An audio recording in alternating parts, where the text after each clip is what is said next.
Assalamualaikum warahmatullahi wabarakatuh. Perkenalkan, nama saya Nur Syifa Maulida dengan NPM 03112510. Di sini saya akan menjelaskan materi tentang landasan pendidikan. Yang pertama ada konsep dasar pendidikan. Pendidikan pada hakikatnya adalah suatu proses pembudayaan potensi jasmani dan rohani manusia yang dilakukan secara sadar dan terencana. Tujuan utamanya adalah untuk mencerdaskan kehidupan bangsa serta mengembangkan kepribadian individu secara utuh agar menjadi manusia yang berkualitas. Dalam keberjalanannya, proses ini melibatkan 5 unsur penting yang saling berinteraksi, yaitu pendidik, peserta didik, materi pembelajaran, metode yang digunakan, serta lingkungan tempat pendidikan itu berlangsung. Dan materi yang kedua ada hakikat manusia. Pendidikan harus berpijak pada pemahaman mendalam mengenai hakikat manusia yang memiliki 4 dimensi utama. Pertama adalah dimensi keindividualan yang mengakui setiap anak memiliki potensi unik, diikuti dengan dimensi kesosialan yang menekankan perlunya interaksi untuk mencapai kematangan. Selain itu, terdapat dimensi kesusilaan agar manusia memahami nilai dan norma, serta dimensi keberagamaan yang mencakup aspek religius atau spiritual dalam diri setiap individu. Dan yang ketiga ada lingkungan pendidikan atau tripusat. Proses pendidikan tidak hanya terjadi di satu tempat, melainkan melalui 3 pilar utama yang dikenal sebagai tripusat pendidikan.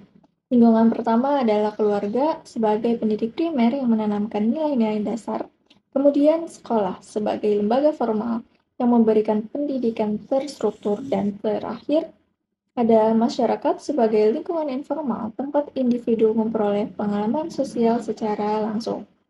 Selanjutnya, materi yang keempat ada sistem pendidikan nasional di Indonesia.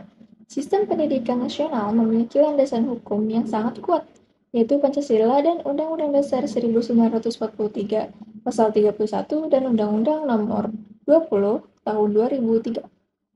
Struktur ini mencakup wajib belajar 12 tahun yang dimulai dari jenjang PAUD, pendidikan dasar seperti SD dan SMP, hingga pendidikan menengah seperti SMA dan SMK.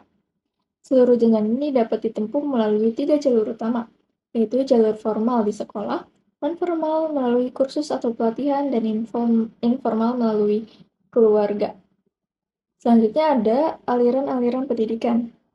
Berbagai aliran filsafat dunia turut memberi warna dan menjadi landasan dalam praktik pendidikan kita. Aliran idealisme memberikan penekanan sebagai nilai-nilai yang bersifat abadi, sementara realisme mendasarkan pendidikan pada fakta-fakta alam yang nyata.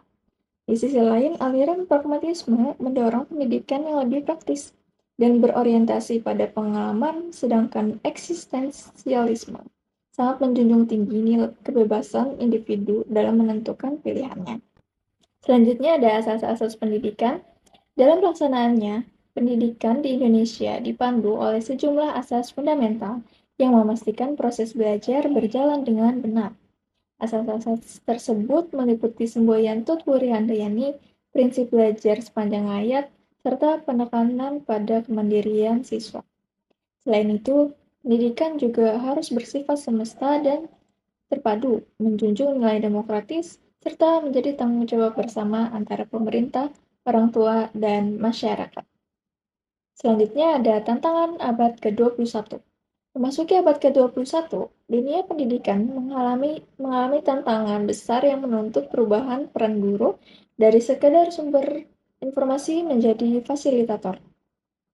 Siswa kini wajib menguasai keterampilan 4C, critical thinking, collaboration, communication, dan creativity, serta memiliki literasi digital yang mumpuni.